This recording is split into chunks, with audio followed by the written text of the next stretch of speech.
On July 13, 1941, the first trains with the Spanish volunteers of the Blue Division began their journey to Germany. After having received a brief training in Spain of just 10 days, due in part to the rush they had in case the campaign in Russia ended before they could arrive, some 18,000 totally excited men were about to join what was considered the best army of the moment. Next in this program, we are going to see 5 curiosities that occurred during the first months of life of the Blue Division, such as its first casualties, the problem they had with the German uniform and the assigned logo, what the propaganda English and Soviet said of them, and many more. In the first place, and following the chronological order, let's see the problem that many volunteers had to be accepted in the Blue Division. Although there is a black legend that, as we will see later, was spread again by the English, and that says that the great majority of Spanish divisionalists went to Russia by force, or that they even had to leave prison due to the lack of volunteers, this is totally false. The reality was that so many men showed up who wanted to be part of this division that in the end a plug and all kinds of recommendations were needed to enter. There is a very important piece of information that allows us to distinguish between those who enlisted in 1941 and left that year, and those who, having enlisted on the same date, had to wait until 1942 or even 1943 to leave for Russia. Caballero points out in his book on the Blue Division, the people who in 1941 could enlist to go to Russia were men from provincial capitals who mostly had good contacts. Later, in 1942, the weight fell on the different towns of rural Spain. The explanation is that in 1941, it was literally necessary to resort to plugs to find a place, and this was easier for those who lived in the capitals than for those who lived in the towns. It was from 1942, once that initial enthusiasm had passed, and the number of volunteers low, when those who lived in towns were given way to form part of the division. In addition, many of those who were able to enter the Blue Division in 1942 and even in 1943 were young men who had been left out in the first summer selection of 1941, and who instead entered the Spanish army to earn merits and months later to be able to definitively enter the Blue Division. The next point of our program takes us to the problem with the logo that the divisionalists had when they arrived in Germany. It all started when the Spaniards arrived at the Grafenwehr facilities, where they would be equipped with German war material and instructed by them before starting their march to the Eastern Front. There they were equipped with 15,000 Mauser 98K rifles, 1,000 MP40 subfusiles, about 150 cannons and howitzers of all kinds, 550 milligrams 34 machine guns, as well as mortars, pistols, ammunition, and other materials. It is in this section that historians and disseminators with very bad intentions affirm that the Spaniards were despised because they did not receive panzers, as if that were normal in infantry divisions. In any case, the hardest moment was when they were given what was to be their new uniform, this being that of the German army.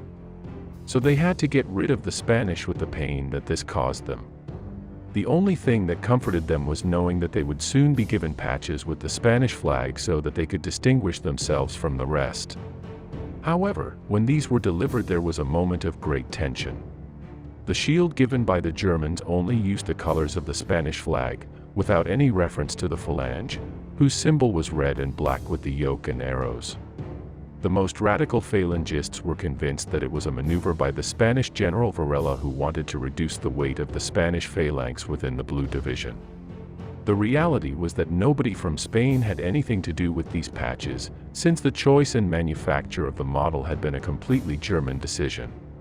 General Muñoz Grandes, commander of the Blue Division, found a way to reduce this unexpected tension and placed a metallic emblem of the yoke and arrows on the shield, which was immediately imitated by thousands of his men.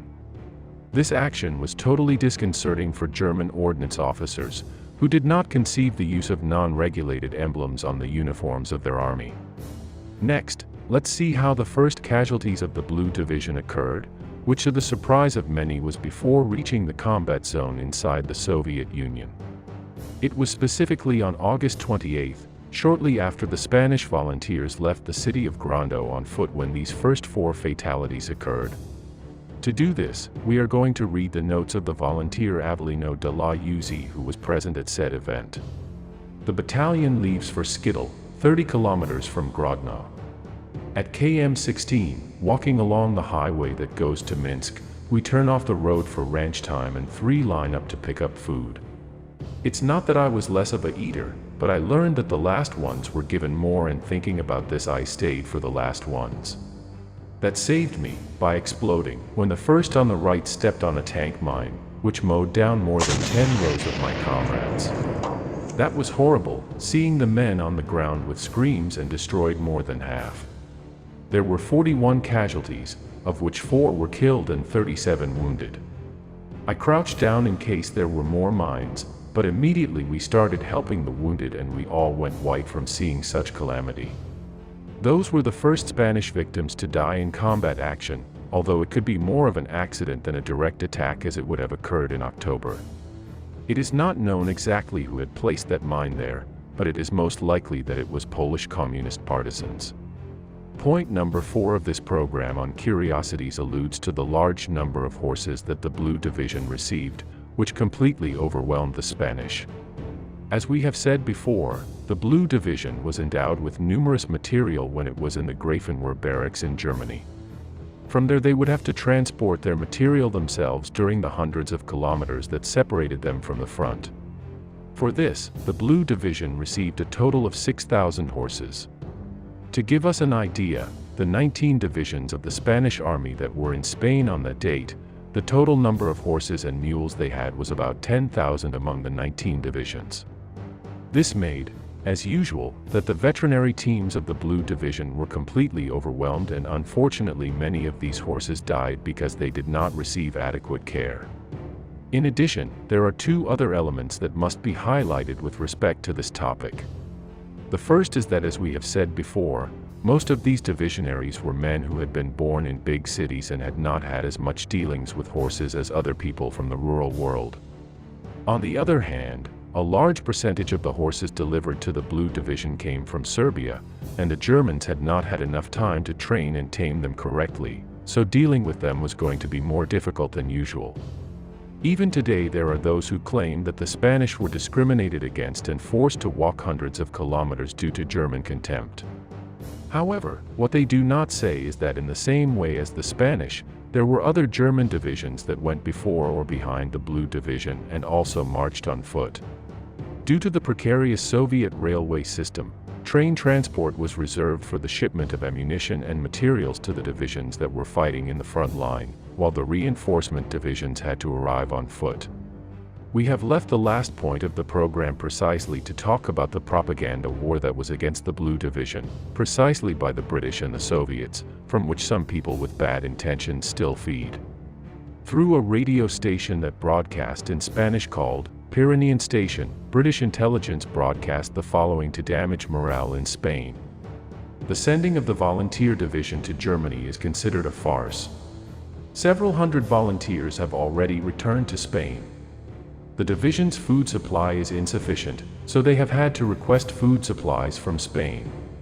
Other rumors spread to unsettle the soldiers' families were that men from the Blue Division had been arrested and shot for espionage.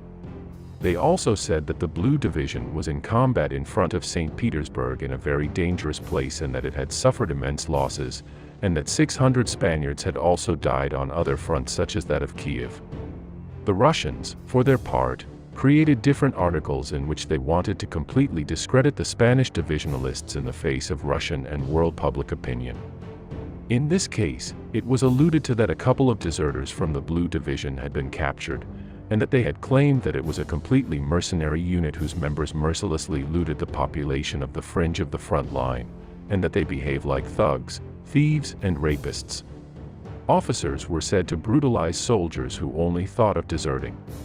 They also said that the Germans attached to the Blue Division lived like a king, while the Spanish soldiers were starving. This type of news broadcast on the radio or in the written press was present throughout the time that the Blue Division was in Russia, creating a new black legend about it that is still valid even today. I hope that all these curiosities taken from the book by Carlos Caballero Jurado have been interesting for you, and I have to announce that we will soon analyze with him the keys to this episode in the history of Spain. Thank you all for being part of this community, and especially the sponsors who make this possible. Subscribe and share this program if you liked it, and we'll see each other again here as always, next Thursday and Sunday. See you soon.